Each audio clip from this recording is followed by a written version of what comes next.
ಶಿರಾನಗರದ ಪ್ರವಾಸಿ ಮಂದಿರದಲ್ಲಿ ನಡೆದ ಪತ್ರಿಕಾಗೋಷ್ಠಿಯಲ್ಲಿ ಕರ್ನಾಟಕ ರಾಜ್ಯ ಕಾಡುಗೊಲ್ಲ ನಿಗಮದ ಅಧ್ಯಕ್ಷ ಆರೋಗೆರೆ ಮಹೇಶ್ ಮಾತನಾಡಿ, ರಾಜ್ಯದ ಬರಪೀಡಿತ ಮಧ್ಯ ಕರ್ನಾಟಕಕ್ಕೆ ನೀರು ಹರಿಸುವ ವಿಷಯದಲ್ಲಿ ಟಿ.ಬಿ. ಜಯಚಂದ್ರ ಅವರ ನಿರಂತರ ಪ್ರಯತ್ನ ಮತ್ತು ಹೋರಾಟ ಸ್ಮರಣೀಯ.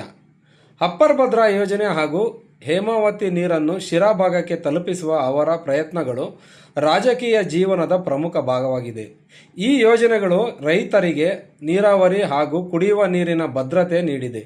ಕಾಂಗ್ರೆಸ್ ಪಕ್ಷದ ಕಳಂಕರಹಿತ ರಾಜಕಾರಣಿ ಆದ ಟಿ.ಬಿ. ಜಯಚಂದ್ರ ಅವರಿಗೆ ಸಚಿವ ಸಂಪುಟದಲ್ಲಿ ಸ್ಥಾನ ನೀಡಬೇಕು ಎಂದು ಒತ್ತಾಯಿಸಿದರು. ಸತತ 7ನೇ ಬಾರಿಗೆ ಶಾಸಕರಾಗಿ ವಿಧಾನಸಭೆಗೆ ಆಯ್ಕೆಯಾದ ಅವರು ಕಾನೂನು, ಸಂಸದೀಯ ವ್ಯವಹಾರಗಳು, ಕೃಷಿ ಮತ್ತು ನೀರಾವರಿ ಸೇರಿದಂತೆ ವಿವಿಧ ಸಚಿವ ಖಾತೆಗಳಲ್ಲಿ ಕಾರ್ಯನಿರ್ವಹಿಸಿದ್ದಾರೆ. ಜನಸೇವೆಯಲ್ಲಿ ಅವರ ದೀರ್ಘ ಅನುಭವವು ಪ್ರಸಕ್ತ ಡಿ.ಕೆ. ಶಿವಕುಮಾರ್ ಸಚಿವ ಸಂಪುಟದಲ್ಲಿ ಅತ್ಯವಶ್ಯಕ ಇರುವುದರಿಂದ ಅವರಿಗೆ ಸಚಿವ ಸ್ಥಾನ ನೀಡಬೇಕು ಎಂದು ಆಗ್ರಹಿಸಿದರು. ಟಿ.ಬಿ. ಜಯಚಂದ್ರ ಸಾಹೇಬರು ಸುದೀರ್ಘವಾಗಿ ಸರಿಸುಮಾರು 1978ರಲ್ಲಿ ಅವರು ಶಾಸಕರಾಗ್ತಾರೆ. ಅಲ್ಲಿಂದ ಇಲ್ಲಿಯ ತನಕ ಸುದೀರ್ಘವಾಗಿ ಇವತ್ತು ನಮ್ಮ ಒಂದು ತುಮಕೂರು ಜಿಲ್ಲೆಯಲ್ಲಿ ಇವತ್ತು ಹೇಮಾವತಿ ನೀರನ್ನು ತರ್ತಕ್ಕಂತಹ ವಿಚಾರದಲ್ಲಿ ಬಹುಶಃ ಬಹು ಹೆಚ್ಚಿನ ಪಾತ್ರ ಇವತ್ತು ಟಿ.ಬಿ. ಜಯಚಂದ್ರ ಸಾಹೇಬ್ರದಿದೆ. ಬಟ್ ಅದರಲ್ಲಿ ಯಶಸ್ವಿನೂ ಸಹ ಆಗಿದ್ದಾರೆ, ಅದು ಇರ್ಬೋದು. ಮತ್ತು ಅದಾದಮೇಲೆ ಇವತ್ತು ನಮ್ಮ ಒಂದು ಕಾಡುಗೊಲ್ಲ ಸಮುದಾಯ ಇವತ್ತು ನಾವು ಯಾಕೆ ಅವ್ರನ್ನ ಇವತ್ತು ಬರೀ ನಾನು ಒಂದು ಸಿರಾ ಒಂದೇ ಅಂತ ನಾನು ಹೇಳೋದಕ್ಕೆ ಇಚ್ಛೆ ಪಡಲ್ಲ. ಈಗ ಒಂದು ಮಂತ್ರಿ ಮಾಡಬೇಕು ಅಂತ ಹೇಳಿದ್ರೆ ಅವ್ರನ್ನ ಇಡೀ ರಾಜ್ಯಕ್ಕೆ ನಾವು ಮಂತ್ರಿ ಮಾಡಿ ಅಂತ ಕೇಳ್ತಾ ಇದ್ದೀವಿ ನಾವು ಒಂದು ಸಿರಾ ತಾಲೂಕಿನ ಕಾಡುಗೊಲ್ಲರು. ಕಾರಣ ಯಾಕಪ್ಪ ಅಂತ ಹೇಳಿದ್ರೆ ಇವತ್ತು ನಮ್ಮಲ್ಲಿ ನಮ್ಮ ಒಂದು ಕುಲಕಸಬು ಬಂದು ಕುರಿ ಸಾಕಾಣಿಕೆ ಆಗಿದ್ದರಿಂದ ಅವರು ಮಂತ್ರಿಗಳಾದಂತಹ ಸಂದರ್ಭದಲ್ಲಿ, ಅದರಲ್ಲೂ ವಿಶೇಷವಾಗಿ ಅವರು ಪಶುಸಂಗೋಪನೆ ಮಂತ್ರಿ ಆಗಿದ್ದಂತಹ ಸಂದರ್ಭದಲ್ಲಿ ಒಂದು ಕುರಿ ಸತ್ತರೆ 5,000 ರೂಪಾಯಿನ. ಇವತ್ತು ಬಹುಶಃ ಅತಿ ಹೆಚ್ಚಿನ ಕುರಿ ಸಾಕಾಣಿಕೆ ಮಾಡ್ತಕ್ಕಂಥದ್ದು ಇಡೀ ರಾಜ್ಯದಲ್ಲಿ ನಮ್ಮ ಒಂದು ಕಾಡುಗೊಲ್ಲರು. ಆದುದರಿಂದ ನಾನು ಇಡೀ ನನ್ನ ರಾಜ್ಯಾದ್ಯಂತ ಇರತಕ್ಕಂಥ ಕಾಡುಗೊಲ್ಲರ ಎಲ್ಲರ ಪರವಾಗಿ ಇವತ್ತು ನಮ್ಮನ್ನು ಒಂದು ಜಾತಿ ಪಟ್ಟಿಗೆ ಸೇರಿಸ್ತಕ್ಕಂಥದ್ದು ಇರ್ಬೋದು. ನಮ್ಮನ್ನು 86X ಆ್ಯಂಡ್ 86Y ವಿಶೇಷವಾಗಿ ಇವತ್ತು ಸ್ವಾತಂತ್ರ್ಯ ಅಲ್ಲ, ಸೂರ್ಯಚಂದ್ರ ಇರೋ ತನಕ ನಾವು ಕಾಡುಗೊಲ್ಲರು ಅದನ್ನು ಮರೆಯೋವಾಗಿಲ್ಲ. ಅವರು ಕಾನೂನು ಮಂತ್ರಿಗಳಾಗಿ ನಮ್ಮನ್ನು 86X ಆ್ಯಂಡ್ 86Y ನಮ್ಮನ್ನು ಗುರುತಿಸ್ತಕ್ಕಂಥ ಕರ್ನಾಟಕ ರಾಜ್ಯ ಜಾತಿ ಪಟ್ಟಿಯಲ್ಲಿ ನಮ್ಮನ್ನು ಗುರುತಿಸ್ತಕ್ಕಂಥ ಕೆಲಸವನ್ನು ಅವರು ಮತ್ತು ಅಂದಿನ ಸಮಾಜ ಕಲ್ಯಾಣ ಇಲಾಖೆ ಸಚಿವರಾಗಿರ್ತಕ್ಕಂಥ ಆಂಜನೇಯವರು ಸಹ ಅವ್ರದ್ದು ಸಹ ಪಾತ್ರ ಇದೆ. ಬಟ್ ಆದರೆ ಬಹುಶಃ ಇವತ್ತು ನಮ್ಮ ಒಂದು ಕಾಡುಗೊಲ್ಲರಿಗೆ ಒಂದು ಕುರಿ ಸತ್ರ ತಗೊಂಡು ಎಲ್ಲ ಗಿಡದಕ್ಕೋ ಎಲ್ಲ ಮಣ್ಣಕ್ಕೋ ಉಣ್ಣು ಬತ್ತಿದ್ವಿ ನಾವು. ಆದರೆ ಅಂತಹ ಒಂದು ಇದಕ್ಕೆ ಒಂದು 5,000 ರೂಪಾಯಿನ ಕೊಡ್ತಕ್ಕಂಥ ನಿಜವಾಗ್ಲೂ ನಾವು ನಮ್ಮ ಕಾಡುಗೊಲ್ಲರ ಬದುಕಿನಲ್ಲಿ ಅದನ್ನು ನಾವು ಮರೆಯೋ ಹಾಗೆ. ನಮ್ಮ ಡಾಕ್ಟರ್ ಜಿ ಪರಮೇಶ್ವರ ಸಾಹೇಬ್ರಲ್ಲೂ ಸಹ ಅವರು ಸಹ ಅತ್ಯಂತ ಹಿರಿಯರಿದ್ದಾರೆ. ನಾನು ಮತ್ತೊಮ್ಮೆ ಡಾಕ್ಟರ್ ಜಿ ಪರಮೇಶ್ವರ ಸಾಹೇಬರು ಉಪಮುಖ್ಯಮಂತ್ರಿಗಳು ನಮ್ಮ ತುಮಕೂರು ಜಿಲ್ಲೆಯ ನಾಯಕರಾಗಿದ್ದಾರೆ. ಅವರಲ್ಲೂ ಸಹ ನಾನೊಂದು ಮನವಿ ಮಾಡ್ತೀನಿ, ದಯಮಾಡಿ ನಮ್ಮ ಜಯಚಂದ್ರ ಸಾಹೇಬ್ರನ್ನ ನೀವು ಮಂತ್ರಿಮಂಡಲಕ್ಕೆ ತೆಗೆದುಕೊಳ್ಳೋ ನಿಟ್ಟಿನಲ್ಲಿ ನೀವೂ ಸಹ ಒಂದು ಹೈಕಮಾಂಡ್ಗೆ ಒಂದು ಒತ್ತಡವನ್ನು ತಂದು ಅವ್ರನ್ನ ತಗೊಳ್ತಕ್ಕಂಥ ಒಂದು ಕೆಲಸವನ್ನು ಮಾಡಬೇಕು. ಯಾದವ ಮುಖಂಡ ಸೊರೆಕುಂಟೆ ಸತ್ಯನಾರಾಯಣ ಮಾತನಾಡಿ, ಶಿರಾ ತಾಲೂಕಿನಲ್ಲಿ ಕುಡಿಯುವ ನೀರಿಗೂ ಹಾಹಾಕಾರವಿತ್ತು. ಹೋಟೆಲ್ನಲ್ಲಿ ತಿಂಡಿ ತಿಂದರೆ ಮಾತ್ರ ನೀರು ಕೊಡುವ ಪರಿಸ್ಥಿತಿ ಇತ್ತು. ಹೇಮಾವತಿ ನೀರನ್ನು ಶಿರಾಕ್ಕೆ ಹರಿಸಿ ನಮ್ಮ ಕುಡಿಯುವ ನೀರಿನ ಬವಣೆಯನ್ನು ನೀಗಿಸಿದ ಭಗೀರಥ ನಮ್ಮ ಟಿ.ಬಿ. ಜಯಚಂದ್ರ.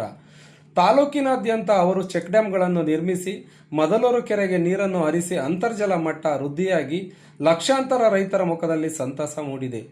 ಜನಾನುರಾಗಿ ಜನಪರ ಕೆಲಸ ಮಾಡುವ ಇಂತಹ ನಾಯಕರಿಗೆ ಸಚಿವ ಸ್ಥಾನ ನೀಡಬೇಕು ಎಂದು ಒತ್ತಾಯಿಸಿದರು. ಮಂತ್ರಿ ಸ್ಥಾನ ಕೊಡಬೇಕು. ಅದರಲ್ಲೂ ಈ ಶಿರಾ ತಾಲೂಕು ಇರ್ಬೋದು, ಕರ್ನಾಟಕ ರಾಜ್ಯದಲ್ಲಿ ಸೀನಿಯರ್ ಅವರೇ. ಅವ್ರಿಗೆ ಯಾಕೆ ಕೊಡಬೇಕು ಅಂತಂದರೆ ನೀರಾವರಿ ತಜ್ಞರು ಅವರು. ಯಾವ ಭಾಗದಿಂದ ಎಲ್ಲಿಗೆ ನೀರು ತರಬೇಕು, ಎಷ್ಟು ನೀರು ತರಬೇಕು ಅನ್ನೋದು ಕೂಡ ಅವ್ರಿಗೆ ಗೊತ್ತಿರೋಂಥ ವಿಚಾರ. ಹಾಗೆಯೇ ಇವತ್ತು ನಮ್ಮ ತಾಲೂಕು ಅಭಿವೃದ್ಧಿ ಆಗೋಕ್ಕೆ ಮೇಜರ್ ಕಾರಣ, ಒಂದು ಕಾಲದಲ್ಲಿ ನಮ್ಮದು ಆಂಧ್ರ ಬಾರ್ಡ್ರಲ್ಲಿದೆ, ಆದರೆ ಇಲ್ಲಿ ನೀರು ಅಂತಂದರೆ ತಿಂಡಿ ಕೊಟ್ಟರೆ ನೀರು ಕೊಡ್ತಿದ್ದಂಥ ಕಾಲ ಇತ್ತು ನಮ್ಮ ತಾಲೂಕಲ್ಲಿ. ಆವತ್ತು ಇವು ಶಿರಾಕ್ ಬಂದು ನಮ್ಗೆ ಇವತ್ತು ನೀರಿನ ಬವಣೆ ಹರಿಸಿದ್ದಾರೆ. ನಮ್ಮಲ್ಲಿ 1,200 ಅಡಿಗೆ ಹೊರದ್ರು ನೀರು ಸಿಗ್ತಿರಲಿಲ್ಲ ಅಂತ ಕಾಲ. ಇವತ್ತು ಅವ್ರು ಬಂದಿದ್ದರಿಂದ ನಮಗೆ 500-600 ಅಡಿಗೆ ನೀರು ಸಿಗ್ತಿದೆ. ಆಮೇಲೆ ಸುಮಾರು ಪಿಕಪ್ಗಳು ಒಂದು 150-200 ಪಿಕಪ್ ಮಾಡಿಸಿದ್ದಾರೆ.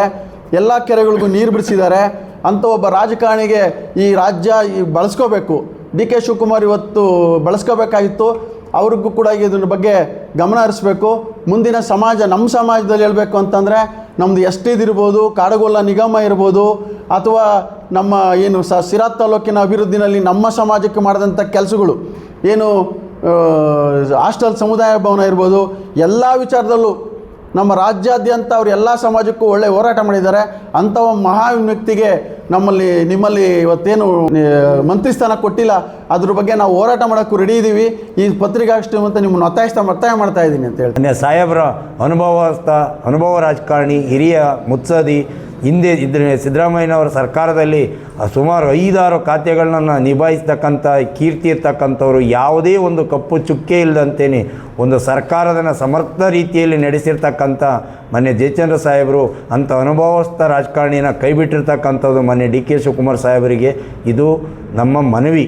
2008ಗೆ ಸಿರಾಕ್ ಬಂದು, ಇಲ್ಲ ನಿಮ್ಮ ಕಾಡುಗೋಲ್ರಿಗೆ ಒಂದು ಅಸ್ಮಿತೆ ಕೊಡಿಸ್ಬೇಕು, ನೀವು ಫಸ್ಟ್ ಒಂದು ಸಂಘಟನೆ ಮಾಡಿ ಅಂತಂದು ಹೇಳ್ಬಿಟ್ಟು ಅವ್ರ ಒತ್ತಾಯಪೂರ್ವಕವಾಗಿಯೇ ಕಾಡುಗೋಲರ ಕ್ಷೇಮಾಭಿವೃದ್ಧಿ ಸಂಘ ಅಂತಂದು ನಾಗಪ್ಪ ಅವರ ಅಧ್ಯಕ್ಷತೆಯಲ್ಲಿ ಸಂಘ ಮಾಡಿಸಿ, ಅವ್ರ ಸಂಘದ ಮುಖಾಂತರ ಒಂದು ಮೆಮೊರಂಡಮ್ ಕೊಡಿಸಿ ನಮ್ಮ ಕಾಡುಗೋಲರಿಗೆ ಎಸ್ಟಿಂಗ್ ಮಾಡಿಸಿ ಅಂತಂದು ಪ್ರಪ್ರಥಮ ಬಾರಿಗೆ ಯಡಿಯೂರಪ್ಪರ ಸರ್ಕಾರದಲ್ಲಿ ಧ್ವನಿ ಎತ್ತಿ ನಮಗೆ ಎಸ್ಟಿಗೆ ಕುಲಶಾಸ್ತ್ರ ಅಧ್ಯಯನಕ್ಕೆ ಅನುವು ಮಾಡಿಕೊಟ್ಟು, ಆ ಕುಲಶಾಸ್ತ್ರ ಅಧ್ಯಯನ ಮಾಡಿಸಿ CM ಸಿದ್ದರಾಮಯ್ಯವರು ಬಂದಂಥ ಕಾಲದಲ್ಲಿ ಇವರು ಕೂಡ ಸಚಿವರಾಗಿದ್ದಂಥ ಸಂದರ್ಭದಲ್ಲಿ ಅದನ್ನು ಪೂರ್ತಿ ಒತ್ತಡ ಹಾಕಿ ಎಸ್ಟಿಗೆ ಶಿಫಾರಸು ಮಾಡಿಸಿರು, ಯಾವುದು ಡೆಲ್ಲಿಗೆ.